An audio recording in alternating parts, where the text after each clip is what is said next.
kuil sama dengan orang India, saya akan baca Quran. Saya kata in the Quran Allah says, ya ayuhan nas, inna khalaqnakum min dzakarin wa untha wa ja'alnakum syu'uban wa qabaila lita'arafu. O mankind, we have created you from a man and woman. There is Adam and Eve. And also we created you from different tribes and races so that you may know each other. Maksudnya bagi tahu, wahai manusia, aku jadikan kamu daripada dua orang lelaki, seorang lelaki dan seorang perempuan, iaitu Adam dan Siti Hawa. Dan aku juga menjadikan kamu daripada berbagai-bagai kaum, daripada berbagai-bagai bangsa. Untuk apa? Untuk dita'araf, untuk kamu bekerja sama, bukan untuk kamu bergaduh. Tuan-tuan, saya minggu lepas dan banyak lagi masa, saya berceramah, Wabi Azmin pun berceramah. Kadang-kadang yang datang ni Wajib Malika Wasagam. Malika Wasagam tu aku dah tengok dah, atas bawah memang orang India, bukan orang Melayu. Ni dengan ni Chen Chua, pertama-sama dengan ni Lim Guan Eng, tak ada masalah. Tuan-tuan pernah nampak tak UMNO berceramah belakang dia MIC, belakang dia MCA? Tak ada, orang eneng. Tu jauh dekat, tapi yang ketawa tu faham. Orang eneng, tak ada. Kita biasa aja, tak ada masalah. Oh, bila kita kata ni DAP, perkataan ayat di kuasa DAP pemerintah Pulau Pinang, apa mereka kata? Habislah orang Pulau Pinang, habislah. Sekarang Cina jadi ketua menteri, mampu orang Pulau Pinang, oh habis. Kita nak tanya dia balik, Lim Chong Yu dulu Jawa. Dulu Ketua Menteri Lim Chong Yu tu Jawa. Dulu Ketua Menteri Ko Sukun tu Banjar. Apa ni? Tuan-tuan, Lim Guan Eng, bila dia meminta ini perkataan rakyat, dia minta ini di Pulau Pinang, Ketua Menterinya YB Lim Guan Eng yang berhormat. Dulu masa gerakan pegang, dia kata kita dah tolong Halwa Islam, kita bagi Halwa Islam 11 juta. Next tahun pula kita ada facts and figures, dia bagi 11 juta, bagi 12 juta, lepas tu turun pula 8 juta, 7 juta. Paling kuat 2005, gerakan bagi 12.5 juta kepada Halwa Islam. Saya nak bagi tahu, betul lah YB Lim Guan Eng ni memang mungkinlah resis, anti-Islam kot, anti Melayu kot. Sebab bila dia menjadi Ketua Menteri, tuan-tuan, yang dulu ini gerakan bagi 12.5 juta, paling tinggi bagi Lim Guan Eng bagi kepada Halwa Islam di Pulau Pinang 64 juta. Lepas tu sejak merdeka sampailah 2007, majoriti orang-orang Melayu di Pulau Pinang adalah, Jawa je kata hardcore poverty. Tahu? Miskin tegar.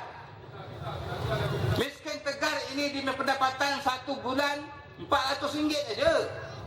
Tak pernah UMNO dan Barisan Nasional, walaupun Abdullah Badawi itu daripada Pulau Pinang, tak pernah solve benda ni sejak merdeka. Cuma dekat-dekat 2 minggu nak pilihan raya dia datang. Mai nak ambil RM500. Mai ambil RM200, ambil RM300, tapi tak pernah solve the problem. Miskin tegar sejak 2007 di Pulau Pinang, majoriti orang Melayu, 95% adalah orang Melayu. Tetapi bila Lim Guan Eng ni naik dari sebagai ketua menteri, dia heran.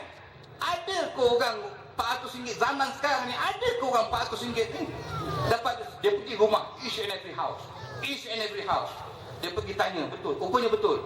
Suami dia dulu kerja, kemudian lumpur adik kecil manis, apa potong kaki, dia pula kerja, anak-anak tak sekolah, dia cuma jual, ibu tu cuma jual goreng pisang dan sebagainya. Dia punya pendapatan kurang lepas itu.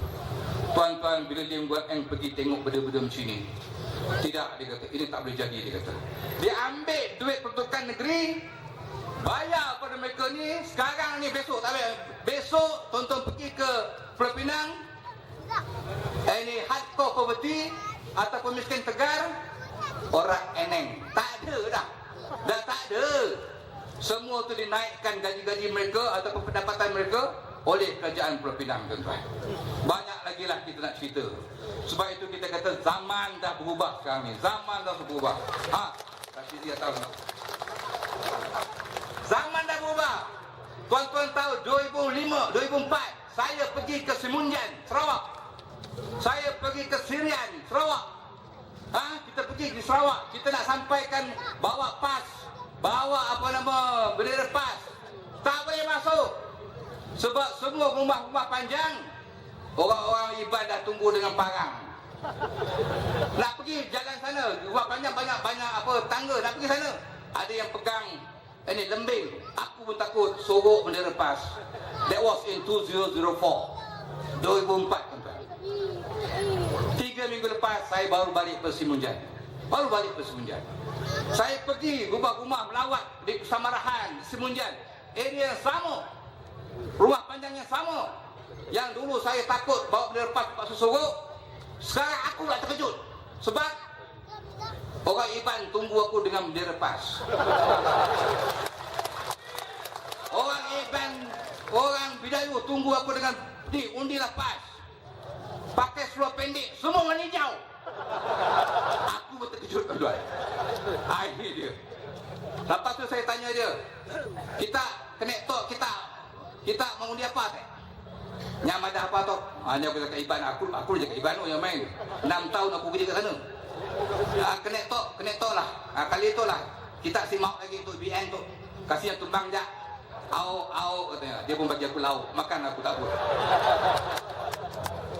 Dan dulu saya ingat lagi 2004 aku kalah. Saya di Meru saya kalah 5,000 lebih. Orang India, saya pergi ke Taman Bayu. Orang India panggil saya, doktor, saya pergilah. Sampai kat kemah tu dia bakarnya aku punya poster. Poster aku punya tinggi, dia angkat lebih tinggi daripada aku. 5 kaki 2 inci, dia 5 kaki 4 inci aku. Dia bakar tu. Tak ada lagi. Saya Doktor Maria kalah, kita orang teruk kalah. Orang Cina. Asal ambil ini limau Isan tu doktor lah. Isan tahu sana. Nak ambil pun takut. Tapi sekarang tidak ada tuan. Dunia dah berubah. Dunia dah berubah. Dia orang bawa saya, dia orang angkat aku 2008. Dia angkat aku letak atas storm. Aku tahu aku pendek. Tak atas storm. Jadi dia bawa saya pergi ke mana? Orang India semua keluar dari sini, masya-Allah. Saya terkejut. Saya bawa Tunku Rani Aziz. 2 kali saya bawa ke Kelang. Orang Cina punya ramai. Dia sahabat berenam, kita bawa Datuk Seri Ibrahim. Sampai Datuk Seri Ibrahim kata, apa orang Jawa sahabat berenam tak nak masuk dalam dewan ni? Dewan besar, masuk dalam. Orang Jawa duduk kat luar ramai. Asal Jawa tak masuk dalam ni? Rupanya penuh tu, dalam tu dah penuh dengan Cina dengan India. Rasalah orang Jawa lambat-lambat lagi. Nak bagi tahunya bahawa bila Tunku Rani Aziz berucap, budak-budak unit amal, jabatan amal, saya bagi warning. Kau kena ingat ni Cina ni ramai ni. Dah dia diam je. Okey. Bila Tunku Rani ketuk meja je, dia orang takbir. Cina pun Allahu Akbar. Cina. Aku pun terkejut. Lama-lama saya panggil Lima, lain. Vincent, lain. Sona, lain. Lu sukakah ini Tok Guru cakap? Ayam apa lo YB? Ini hari 5,000 Minggu bulan depan YB kita bawa 10,000 orang. Ayam baguslah YB. Ini Tok Guru ni Aziz banyak bagus. 2 jam Tok Guru cakap. Saya tanya dia, Vincent, Sona, from the bottom of your heart. Cakap ikhlas. Kau faham tak Tok Guru cakap? Dia tengok aku tengok dia. Tak faham Sebab aku pun tak faham. Tok Guru ni Aziz cakap bahasa Kelantan. Aku tak faham. Tapi apa kata orang Cina tuan-tuan? YB bagus sebab ini Tok Guru dia ada aura. BN UMNO auta. Pada kena itu Tok Guru tu. Jadi sebelum saya dah bagi kepada penceramah yang ni, saya nak bagi tahu satu lagi taktik buruk yang saya dapat maklumat ni. Taktik buruk UMNO dan Majlis Nasional, selain daripada macam-macam dah kita didedahkan, gambar aku sebelum ni gambar aku dah keluar lah. Ada ke gambar aku? Dia taruhnya makwa peluk aku. Dalam harakah keluar, ini lagi harakah keluar. Gambar aku dipeluk oleh makwa. Bini aku cakap, bang, sejak bila bakal abang pergi ke naik kelab ni? Aku pun tak tahu. Tapi tuan-tuan, lepas 3 hari diedarkan di kampung Haji Masyarif, di kampung Budiman, lepas 3 hari, ribut tak pernah berlaku. Ribut dan taufan di apa nama ni kampung tu habis rumah-rumah. Kebanyakan rumah UMNO tuan-tuan. 47 rumah terlibat dan 5 ini tempat-tempat dia orang taruh gambar saya tu 5 pokok besar habis tumbang. 47 campur 5 berapa? 52. Aku kan 5 kaki 2 inci. Jangan main-main. Satu lagi yang terakhir ni, lagi dekat-dekat 2 minggu dia akan masuk kampung-kampung. Orang UMNO akan masuk, main-main saya nak ajar nak masukkan dawat merah ni. Dia celup tangan tuan-tuan. Tak boleh buang tu. Besok tuan-tuan nak pergi undi tak boleh. You dah undi dah. Kenapa? Dia ada celup tangan. Jaga. Siapa datang rumah kita nak celup tangan, katakan dia tangan, aku nak tengok kau celup kat tangan kau. Ketika dia celup tu, tangkap tangan dia, taruh kat muka dia. Biar tak buang. Ini jaga-jaga. Dan saya rasa setakat itulah apa sampai insya-Allah kita akan dengar lagi daripada ini ramai lagi yang akan bercakap. Saya ucapkan ribuan terima kasih dan seperti mana kata Wabihi tadi, siapa saja bertanding, tak kira PAS, PKR ataupun DAP, sokongan penuh kita kepada mereka insya-Allah. Boleh? Takbir. Terima kasih Yang Berhormat Dr. Abdul Rahim Osman dengan ucapan beliau sebentar tadi. Begitulah amanat yang disampaikan oleh Pesuruhjaya PAS Negeri Selangor kepada kita semua, baik daripada Parti Keadilan Rakyat, baik daripada PAS dan juga DAP. InsyaAllah kita akan jadikan itu sebagai garis panduan untuk kita menjana kemenangan dalam pilihan raya umum ke-13 akan datang. Tuan-tuan dan puan, saya juga mengalu-alukan ketibaan Saudara Rafizi Ramli, iaitu pengarah strategi Parti Keadilan Rakyat, dan juga beliau adalah salah seorang daripada pasukan yang membentuk manifesto Pakatan Rakyat yang kita akan edarkan kepada tuan-tuan dan puan-puan sedikit masa lagi. Jadi untuk malam ini mungkin tuan-tuan dan puan-puan ingin mengetahui sebahagian apakah agenda, apakah manifesto tawaran daripada kami Pakatan Rakyat untuk tuan-tuan dan puan-puan, kita boleh ulas daripada saudara Rafizi Ramli.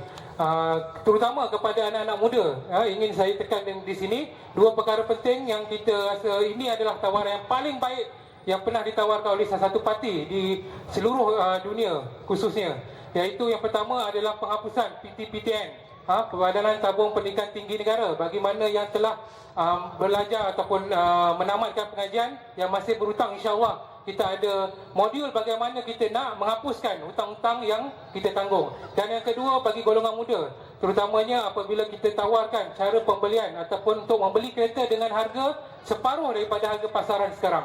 Kalau harga 100,000 mungkin dalam tempoh kita Pakatan Rakyat menang tahun atau 2 tahun, kita boleh beli dengan harga 5 ke 60,000 saja. Ini tawaran kepada anak muda. Sebab bagi saya, anak muda memerlukan kereta-kereta yang jenis berjenama dan mahal ini. Kalau orang tua ni cukuplah dengan Proton punya kereta. Yang kedua kena pakai kenderaan buatan Malaysia. Tapi bagi cita rasa anak muda, kita mungkin memerlukan kereta import yang lebih berjenama. Dengan itu saya menjemput Yang Berbahagia Saudara Rafizi Ramli, pengarah strategi Parti Keadilan Rakyat. Dipersilakan.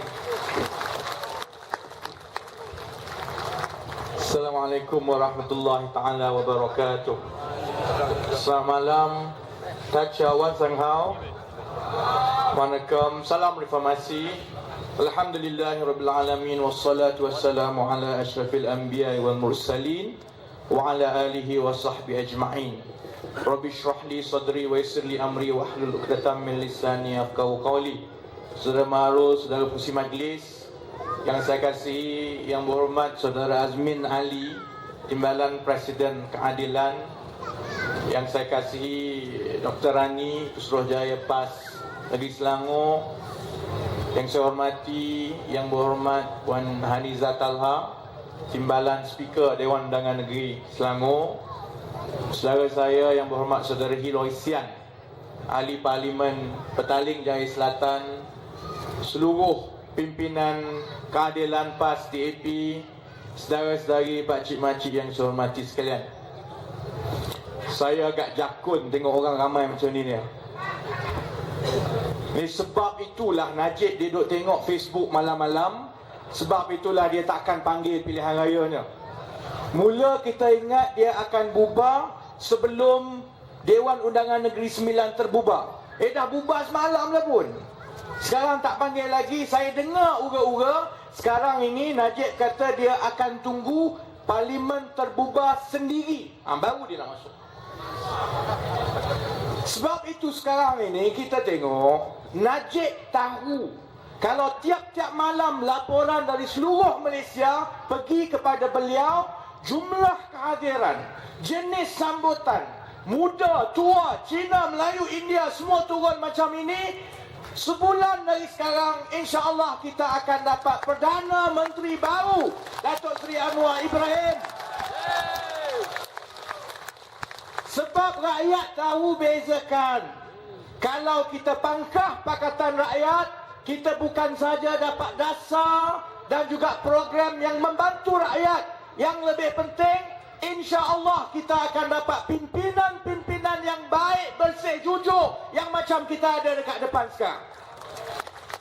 Undi Barisan Nasional, maknanya kita dapat permaisuri lembu Malaysia, Shahrizad Jalil. Saya mula sebab saya nak cerita, minggu lepas saya baru dating 2 hari dengan dia dekat mahkamah. Tiap-tiap 2-3 minggu mesti jumpa Shahrizad dekat mahkamah. Kali ini cerita pasal restoran dia dengan kereta mewah dia. Peguam saya tanya mula-mula, YB Azmin pergi tengok juga? Dia nak tengok juga Shahrizad dalam mahkamah, dalam kandang. Bukan senang. Peguam tanya, Datuk Seri, kenapa Datuk Seri ambil duit 250 juta ringgit yang patut agih kepada rakyat dekat bawah ni untuk pelihara lembu, orang miskin, bukan untuk menteri. Datuk Seri ambil, Datuk Seri pergi buka restoran mewah. Dia marah tu. Saya ingat dia marah pasal sebab sebut dia ambil duit. Rupanya dia bangkang. Yang ada, saya tak setuju. Sebab restoran yang keluarga saya buka itu bukan restoran mewah. Dia kata, itu restoran biasa untuk orang biasa. Petang itu saya suruh kawan saya pergi makan dekat situ. Dia ada 4 buah restoran. Nama dia Meatworks. 2 buah di Malaysia, 2 buah di Singapura. Jadi kawan saya pergi makan. 2 orang makan, seorang makan burger, lepas tu minum air jus sikit, seorang makan fry semua. Burger dia, 1 burger, kalau ikut Datuk Seri Shahrizad Jalil yang restoran rakyat yang dia jual ini, 1 burger lembu harga RM27. Biasa, restoran biasa, bukan restoran mewah, kata Shahrizad Jalil. Campur air jus orange 1 RM19. 2 orang makan sikit-sikit. Kawan saya bagi RM100, dapat bil, baki balik 40 sen, RM99, 60 sen untuk 2 orang makan setengah-setengah.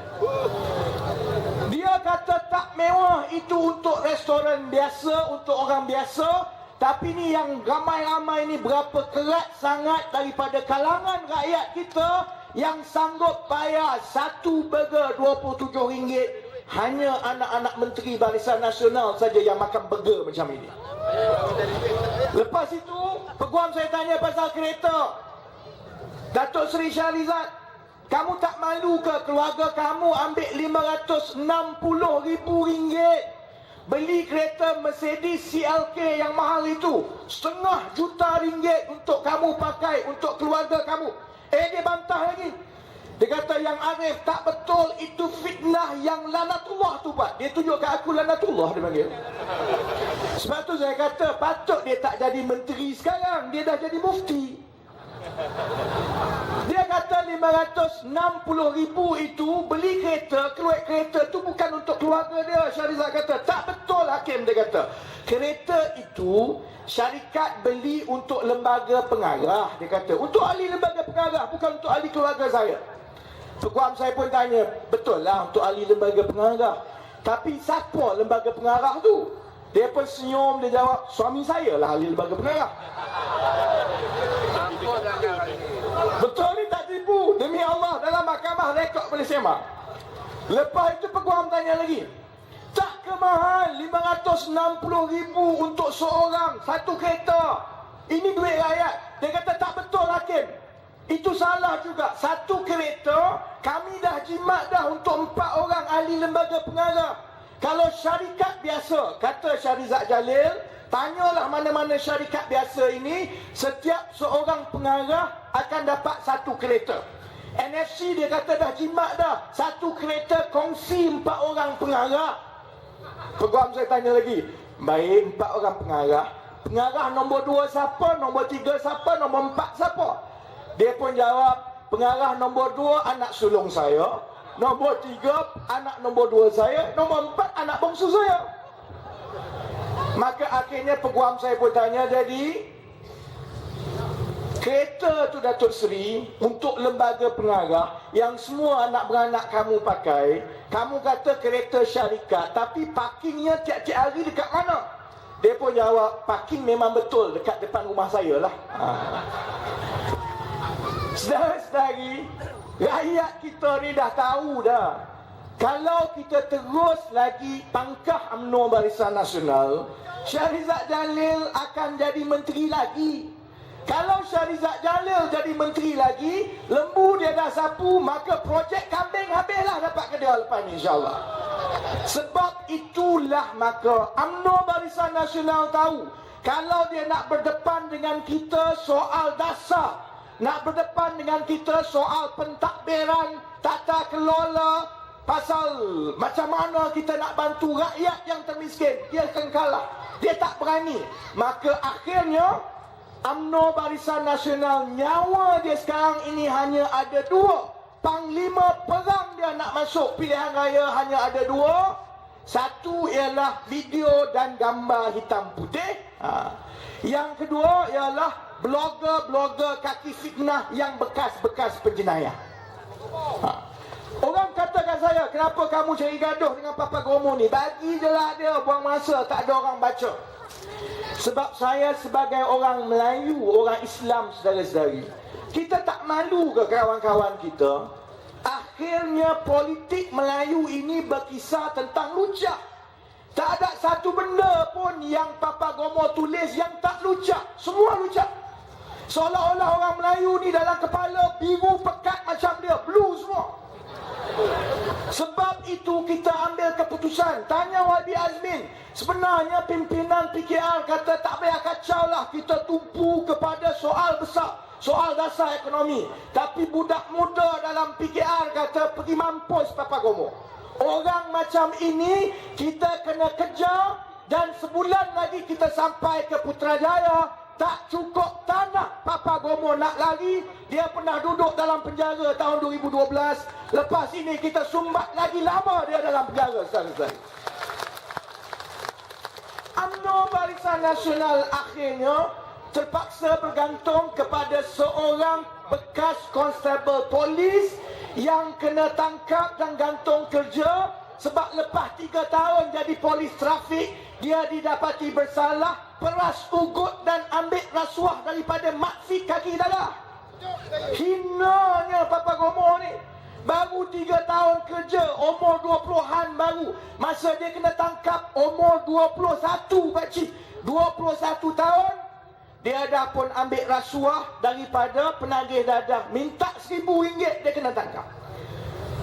Dia dah dijatuhi bersalah tahun 2004. Dia rayu punya rayu 2009 kena tolak, 2012 kena tolak. Dia masuk penjara sampai 2 minggu. 5 tahun, tapi sebab dia hebat agaknya, jadi tinggal 2 minggu. Sebab itu bila kita semak balik dalam blog dia, saya tutup mata macam ni lah tengok lah. Bila semak balik blog dia tahun 2012 bulan 9, memang dia kata dia sakit 2 minggu jadi tak ada posting. Sakit masuk penjara rupanya 2 minggu. Bila kita semak dan kita saman dia, ambil keputusan kena saman, sebab kita kena ajar orang kaki fitnah macam ini, dan kita kena pastikan hantar isyarat yang jelas kepada UMNO.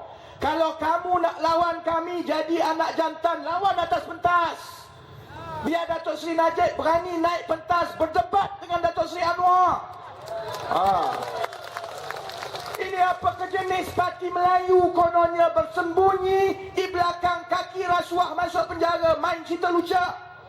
Sebab itu kita kena lawan dan kita saman supaya orang UMNO yang kotor, yang fitnah macam ini, dia boleh tahu. Dia ingat dia boleh berselindung di sebalik internet. Lepas ini kita akan kejar dan saman setiap seorang.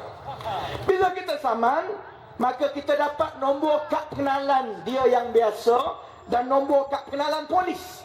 Kemudian kita pergi semak pula ke dalam daftar pengundi. barulah kita tahu bukan saja Papa Gomo ini lucah, tetapi dia juga pengundi hantu yang lucah, saudara-saudari. Dia pengundi hantu. Dia didaftarkan di Wangsa Maju dan juga dia didaftarkan di Ampang pengundi YB Azmin. Di Bukit Antarabangsa. Sebab itu saudara-saudari, kita lawan supaya rakyat boleh buka mata. Soal pertembungan dasar, soal cerita nak bantu rakyat, UMNO dah kalah lama. Soal moral, soal kualiti dan akhlak pemimpin, UMNO tak ada kualiti, dia terpaksa berselindung di sebalik orang macam Papa Gomo ini. Sebab itu saudara-saudari, saya langsung tak terkejut kenapa Datuk Seri Najib sampai sekarang tak lancar manifesto. Kita lancar manifesto Pakatan Rakyat ni dah sebulan. 25 bulan 2 2013. Sekarang ni dah berapa? 28. 27 ke 28 ni? 28 dah lebih daripada sebulan. Kita duk tunggu dia lancar, tak lancar-lancar lagi. Wartawan tanya tiap-tiap hari lepas Pakatan Rakyat lancar, Datuk Seri bila nak lancar manifesto? Dia senyum. Datuk Seri kata Pakatan Rakyat dah lancar ni, bila lagi barisan nak lancar? Seminggu wartawan tanya, dia pun jawab, jangan bimbang. Dia kata, jangan bimbang, saya akan teliti manifesto Pakatan Rakyat dan saya akan bidah satu persatu. Oh, dia nak bidah satu persatu. Saya tengok tu, saya dah gelak lawak terbahak-bahak. Dia tak sedar kerja Perdana Menteri bentang rancangan nak bantu rakyat. Dia yang jadi kerajaan 55 tahun. Sepatutnya dialah yang bentang manifesto dia dulu. Kerja ketua pembangkang ialah bila Perdana Menteri bentang, dia baca, dia teliti, dia bangkang, dia bidas. Jadi bila Datuk Seri Najib kata dia akan semak dan baca manifesto rakyat satu persatu dan bidas, dia tak sedar rupanya dia tengah bersedia 2 bulan lebih awal nak jadi ketua pembangkang. Yang dia buat tu kerja ketua pembangkang. Perdana Menteri tak buat kerja tu, saudara-saudari. Perdana Menteri macam Datuk Seri Anwar buat baru ni, bentangkan janji dan rancangan kita kepada rakyat. Sebab itu, malam ini tunggu Barisan Nasional bentang manifesto tak sampai-sampai. Saya nak ambil masa sedikit untuk terangkan 5-6 perkara penting dalam manifesto kita. Kerana walaupun saya tahu ramai rakyat akan sokong kita dan menangkan Pakatan Rakyat, kita juga kena faham dan kita kena sedar bila kita pangkah Pakatan Rakyat itu, kita pangkah kerana kita sokong dasar-dasar yang Pakatan Rakyat bawa. Baik. Pertama, Pakatan Rakyat bila kita fikir dalam jawatan kuasa manifesto, bila kita buat manifesto, apa yang kita fikir? Kita tak fikir projek, kita tak fikir cincin, beg tangan, tak ada semua tu. Kita fikir apa masalah nombor 1 rakyat. Dan apabila kita naik menang, apa yang kita boleh buat serta-merta untuk bantu rakyat.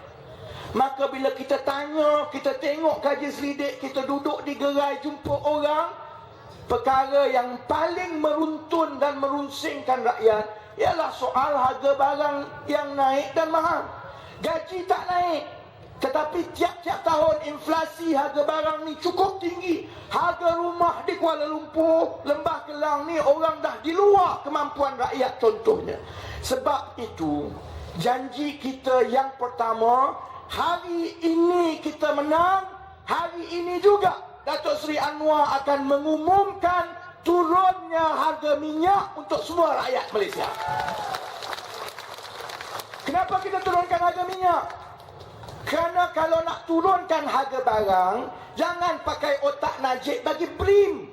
Bagi BRIM duit 500, orang pergi joli, makin naik harga. Kalau nak turunkan harga barang, kita kena tengok apa komponen-komponen kos yang menyebabkan harga barang tiap-tiap hari naik. Komponen yang paling utama ialah minyak.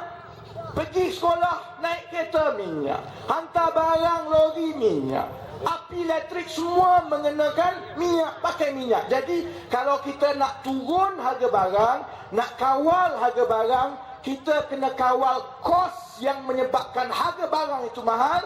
Maka kita turunkan harga minyak. Kalau turun harga minyak, insya Allah kita boleh turun harga barang atas atau sekurang-kurangnya kawal harga barang saudara-saudara. Sebab itu soal dia ialah sama ada kita mampu atau tidak untuk turunkan harga minyak. Kalau tanya UMNO, tanya Datuk Seri Najib, dia cepat-cepat kata bankrupt, tak boleh. Beli kapal selam tak apa. Hari ni dia nak beli jet pula. Berapa? 18 biji dia nak beli jet baru. Tak bankrupt yang itu. Kalau kita turunkan harga minyak, dia kata bankrupt. Sebab itu kita kira awal-awal. Malam ini mana-mana saya pergi, bila saya terang pasal manifesto, saya terang macam mana kita kira mampu ke tidak. Supaya saudara-saudari bila balik jumpa anak beranak, sanak saudara, terutamanya yang UMNO pekat piang tu, boleh ajar dia macam mana nak kira subsidi yang tentukan mampu ke tidak. Rakyat Malaysia tiap-tiap tahun kita pakai 10.3 bilion liter petrol, kita pakai 6.3 bilion liter diesel. Setiap tahun rakyat Malaysia pakai 16.6 bilion liter minyak. Jadi boleh kira terus. Kalau nak turunkan 10 sen harga minyak, cara kiranya 10 sen kali 16.6 bilion. Untuk turun minyak 10 sen, kos dia yang kita perlu bayar, kerajaan tambah subsidi, ialah 16.6 bilion kali 10 sen, 1.6 bilion saudara-saudara. Kalau nak turun 20 sen, dia jadi berapa? 3.2 bilion.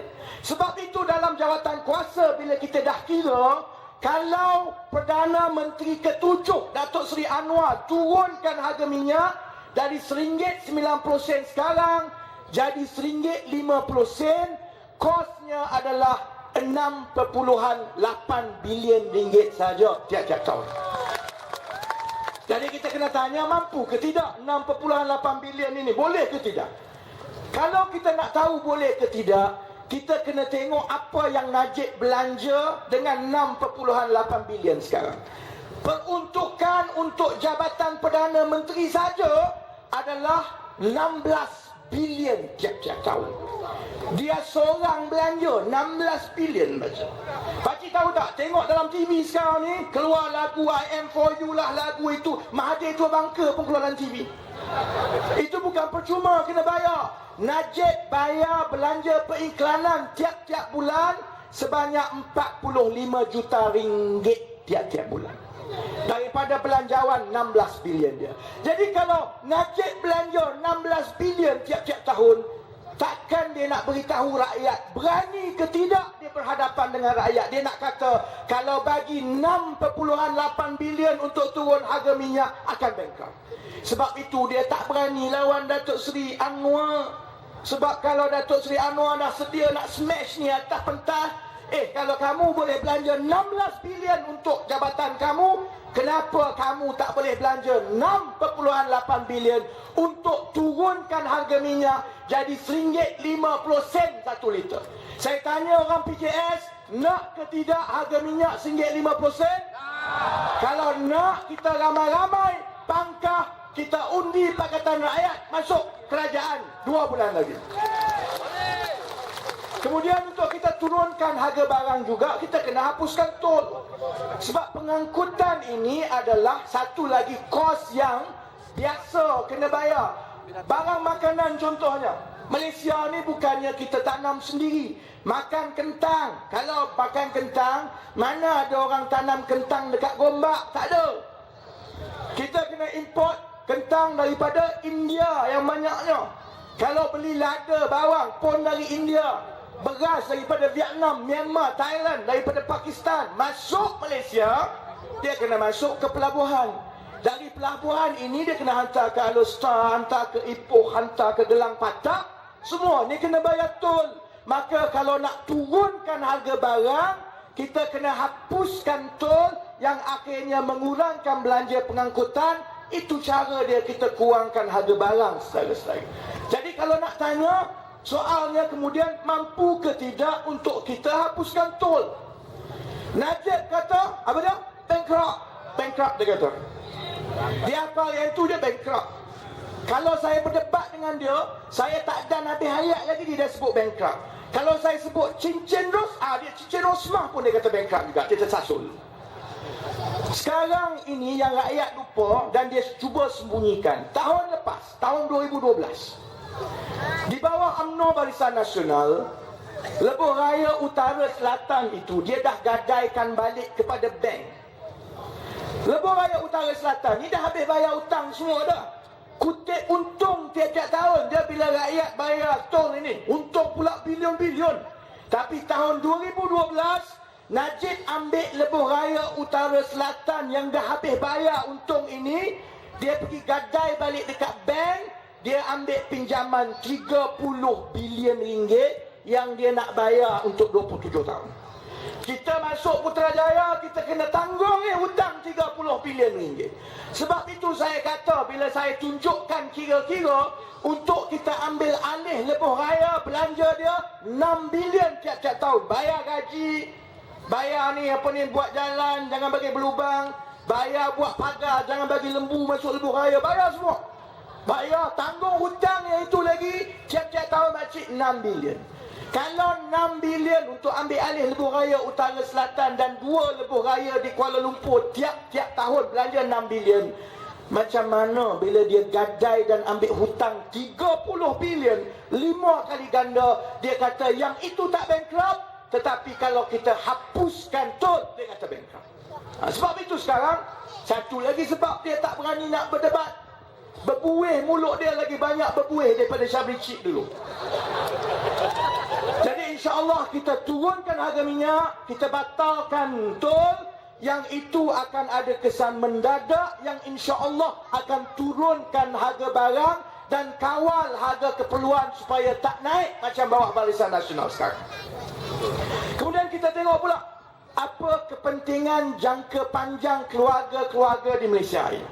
Satu perkara yang kita tengok akan paling membebankan ialah soal kereta. Ini t-shirt siapa ni, sempit ni. Saya pakai ambil je kat pejabat tadi. T-shirt turunkan harga kereta ni saya pakai tiap-tiap malam, busuk dah. Sebab bila kita tengok salah satu tanggungan hutang paling tinggi keluarga di Malaysia ini hutang kereta. Kalau keluar universiti lah, budak baru muda, gaji 1,800, dia beli MyV 46,000, bayar tiap-tiap bulan RM700, paling kurang 9 tahun. Bayar minyak 400, bayar tol 200, gaji 1,800, bayar kereta, belanja kereta 1,300, yang 500 itulah nak bayar sewa, susu, hutang PTPTN, hutang kahwin, semua masuk dalam tu. Sebab itu kalau kita nak tolong rakyat, kita kena kurangkan beban hutang dia. Dan salah satu benda yang kita boleh buat serta-merta untuk kurangkan beban hutang rakyat ialah dengan kita turunkan harga kereta, kerana harga kereta di Malaysia mahal sebab kerajaan mengenakan cukai cekik darah yang tak masuk akal ke atas kereta. Saya bagi tahu, pakcik-pakcik tahu, kereta paling kurang cukai dia 85% ke atas beli kereta. Kebanyakan kereta yang kita beli cukai dia 1 kali ganda. Sebab itu kalau beli contohnya MyV yang biasa, keluarga yang berpendapatan rendah beli MyV harga RM46,000, sebenarnya cukai dia RM22,000. Harga asal kereta RM24,000 je. RM24,000 harga kereta, RM22,000 bayar cukai, ambil hutang bayar 9 tahun. Saudara-saudara, tahun kelima kereta dah rosak, tak laku dah, maka pakai kereta buruk sampai tahun ke-9. Tahun ke-9 dah habis, kena ambil hutang lagi, buat hutang 9 tahun. Daripada muda sampai masuk liang lahat, budak-budak kita berhutang bayar kereta. Sebab itu kita kata, kalau Pakatan Rakyat menang, serta-merta kita akan hapuskan cukai kereta dalam tempoh 5 tahun berperingkat-peringkat. Saya pergi ke Shah Alam minggu lepas, ada satu perjumpaan dan taklimat dengan pekerja-pekerja Proton. Mahathir dengar dia demam lagi lah Mahathir. Pekerja Proton pun tak sokong dia lah. Pekerja Proton beritahu dia, bisik, dia kata, cepatlah sikit pilihan raya. Sebab orang tak nak beli kereta sekarang, kereta Proton tak laku. Sebab orang tunggu lepas pilihan raya baru orang nak beli kereta. Kereta sekarang ni orang tak jual dah. Tunggu Rosmah bubar untuk panggil pilihan raya. Sebabnya kerana rakyat faham. Kalau Pakatan Rakyat mula hapuskan cukai 20% tiap-tiap tahun, maknanya dalam masa 5 tahun saudara-saudari, harga kereta yang ada sekarang ni separuh. Saya dengan YB Azmin, dia pakai Camry, saya pakai Accord. Dua-dua kereta lama lah. Kita beli dulu 140,000 masa itu. Saya beli 140,000, saudara-saudari tahu, kalau 140,000 tu, cukai ke atas kereta tu 70,000. Harga kereta Honda Accord sebiji 70,000 je. Kalau kita laksanakan dasar kita ini, maknanya ada dua pilihan kepada rakyat Malaysia. Kalau mereka yang nak pakai kereta yang lebih baik, lebih selamat, lebih jimat minyak, dia boleh bayar pada kadar bulanan biasa sekarang, tetapi dia upgrade kereta daripada kereta kapcai, dia naik sikit, hebat sikit. Tetapi bagi kebanyakan keluarga Malaysia, kalau sekarang kita bayar RM700 tiap-tiap bulan untuk bayar kereta, insya-Allah bila kita laksanakan turunkan harga kereta daripada 700 tiap-tiap bulan, insya-Allah bulanan itu jadi kecil, dalam 5 tahun dia akan jadi RM350. RM350 dalam poket itu, simpan dalam poket, pakcik-makcik nak beli apa, nak bagi ke anak ke, nak beli buat apa, boleh lah. Itu duit pakcik, duit kita yang selama ini di bawah UMNO Barisan Nasional. Tiap-tiap tahun, tiap-tiap bulan, kita bayar paling kurang RM300 cukai kepada kerajaan Barisan Nasional tanpa kita sedar pun, sebab kita beli kereta. Baik. Satu lagi dasar yang memang kita ambil pendekatan jauh untuk kita bantu keluarga ialah dasar hapus PTPTN dan perkenalkan pendidikan percuma. UMNO sebut ini dia cukup berpeluh, yang ini UMNO menggelupur betul.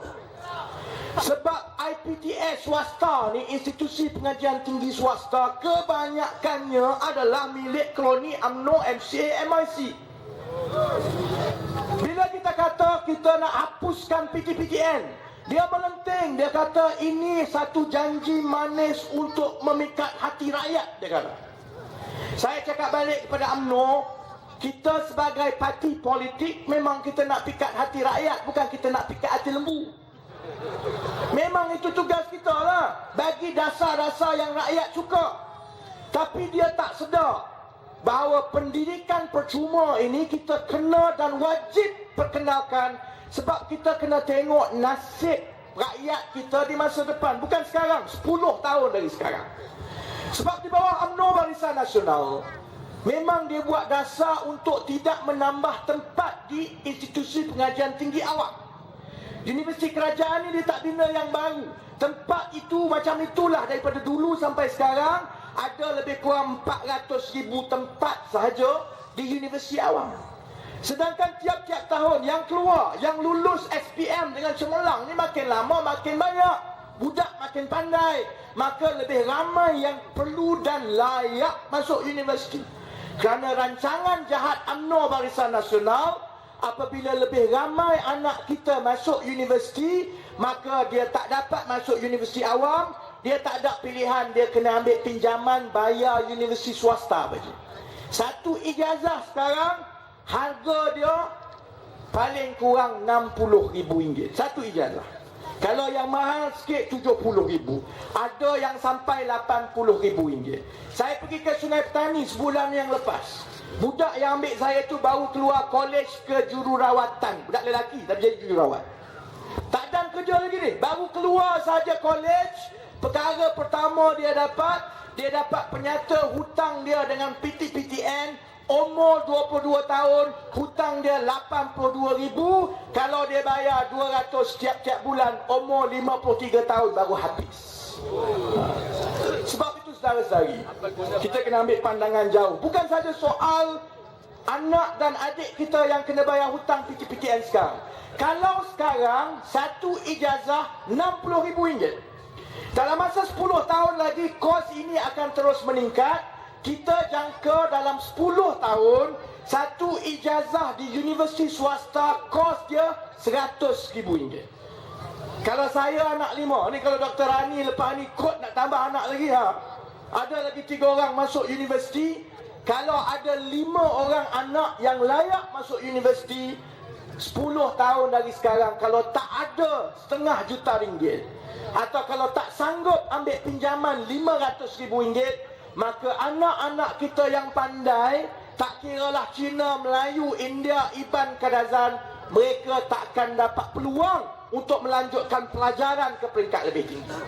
Sebab itu bawah sistem UMNO yang menswasta dan memperdagangkan pendidikan, kita kembali ke zaman penjajah.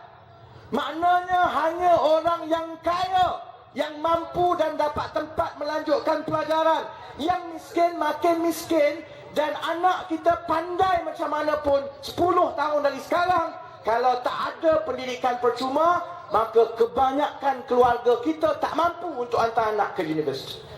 Dan saya cukup prihatin perkara ini sebab saya orang kampung. Saya datang daripada keluarga tidak berada, yang mak ayah tak sekolah.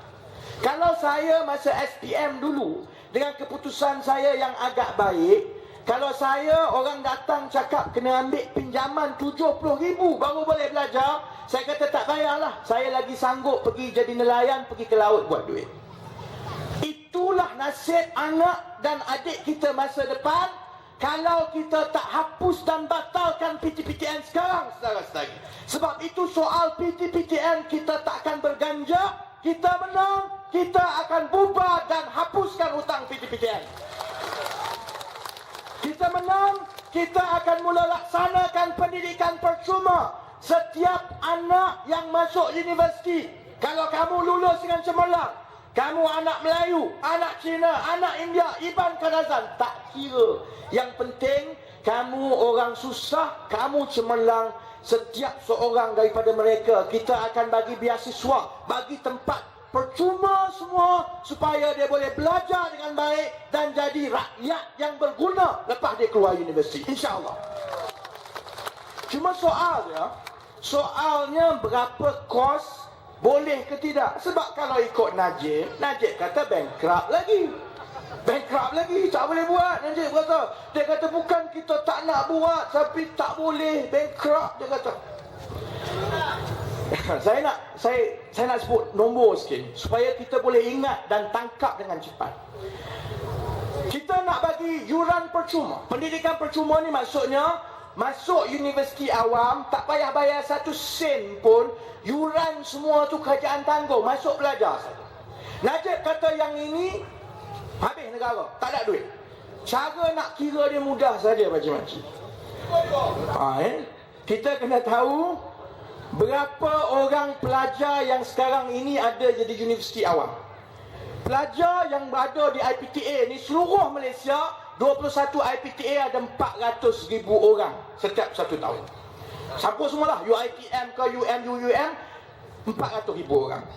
Kalau 1 tahun ada 2 semester, 1 semester yuran purata yang kena bayar RM1,000. Ada yang murah macam UiTM 500, ada yang mahal sikit, tapi pukul rata 1 semester purata RM1,000. 1 tahun 2 semester. Maknanya kalau kita nak batalkan yuran, peruntukan yang kerajaan kena beri untuk batal yuran adalah RM2,000 setiap seorang pelajar tiap-tiap tahun. Jadi nak kiranya cukup mudah. Kalau seorang pelajar RM2,000, kita ada 400,000 orang. Kalau kita tanggung semua pelajar, sebab kita hapus yuran sekolah, yuran universiti ini, belanjanya bawa RM2,000 kali 400,000 orang, RM800 juta tu. 800 juta ni, kalau nak tengok kecilnya 800 juta ni, kena tengok hutang Tajuddin Ramli yang Najib Tun Razak maafkan. Najib ni, Haji Najib buat keluar fatwa kepada anak-anak kita yang pinjam PTPTN. Dia kata, kalau kamu pinjam duit, maka wajib kamu bayar. Hutang tak boleh. Kalau tidak, haram, kamu tak boleh masuk syurga, dia kata. Betul, Najib kata. Kalau dengan rakyat, anak Pak Mat yang jual cendol, hutang RM2,000 dengan PTPTN, kamu masuk neraka kalau tak bayar. Ikut Najib. Kawan dia, Tajuddin Ramli, hutang dengan kerajaan 650 juta tak bayar. Dia panggil Tajuddin, minum kopi dengan dia. Dia kata, Tajuddin, kamu tahu kamu berhutang dengan kerajaan 650 juta. Tapi sebab aku sebagai Perdana Menteri, aku yang bagi hutang kepada kamu, maka aku halalkan hutang kepada kamu, maka tak payahlah kamu bayar, kamu boleh masuk syurga lepas ni. 650 juta Tajuddin ambil, tak ada masalah. Batal macam itu saja. Sedangkan kita hanya perlukan 800 juta untuk bagi yuran percuma, tak payah bayar. Sebab itu kita yakin, jangan risau, kita masuk yuran di setiap universiti, insya-Allah kita hapuskan semua saudara saya. Kemudian untuk kita tanggung hutang PTPTN pelajar pun dia kata tak boleh. Kalau berhutang tak boleh kena ambil, dia kata kena bayar, dosa. Bini dia ambil beli cincin tak berdosa lah. Hutang yang ada sekarang, PTPTN dah bagi 30 bilion kepada seluruh peminjam daripada tahun 1997. Kalau kita ambil hutang itu, kita bukan bayar cash. Kita beli rumah 400,000, ada orang bayar cash, orang UMNO dia bayar cash ni. Rakyat biasa macam kita ambil hutang, kita bayar ansuran, bayar dalam tempoh 20-30 tahun. Kalau kita ambil hutang PTPTN tanggung untuk batalkan 30 bilion, kita akan bayar dalam tempoh 20 tahun. Tiap-tiap tahun kita bayar 2 bilion. 2 bilion campur dengan 10 bilion bunga, maka dalam tempoh 20 tahun kita akan berjaya langsaikan semua hutang pelajar-pelajar. Jadi sebenarnya kos untuk kita laksana pendidikan percuma ini, batal PTPTN 2 bilion je. Yuran ni 800 juta saja. Sebab itu saudara-saudari, jangan bimbang, insya-Allah janji kita menang, kita boleh batal PTPTN, boleh bagi pendidikan percuma. Saya ada 2 benda lagi nak sebut. 2 minit setengah, 2 minit setengah. Yang pertama untuk kaum wanita, suri rumah. Telefon pula berbunyi, siapa panggil ni? Siapa lah. 55 tahun UMNO Barisan Nasional memerintah. Dia tak pernah ada satu program pun untuk suri rumah. Tak ada. Suri rumah yang tak bekerja ni, dia golongan yang paling tak ada perlindungan.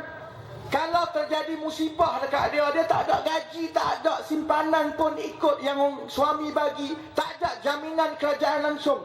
Bawah UMNO Barisan Nasional, kalau nak dapat bantuan, suri rumah kita ni kena turun naik tangga pergi jumpa wakil rakyat ni, susah betul nak dapat.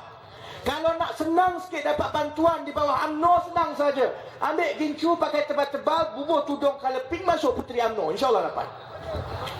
Saya berapa orang nak masuk Puteri UMNO ni?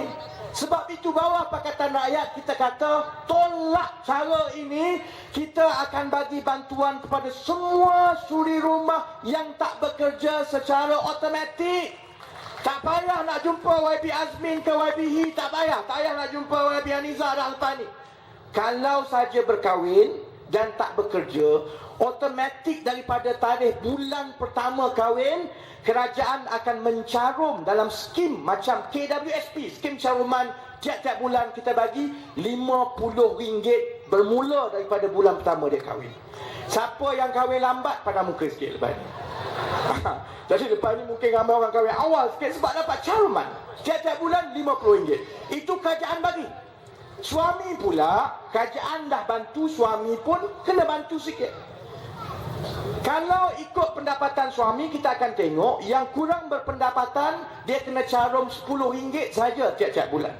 Kalau dia kaya sikit, pendapatan tinggi, dia kena naik, maksima suami kena mencarum RM100. Maknanya setiap pasangan, kalau isteri dia tak bekerja, dia akan dapat, isteri itu dapat paling kurang RM60. 50 kerajaan bagi, RM10 suami bagi. Kalau suami tak nak bagi RM10 tiap-tiap bulan, saya nasihatkan isteri cari lesung pukul kepala. RM10 pun kau tak nak bagi. Itu rokok kan RM10, potong rokok 1 kotak, boleh bayar, masuk caruman. Kalau tiap-tiap bulan masuk RM60, RM60, RM60, labur dengan baik macam KWSP.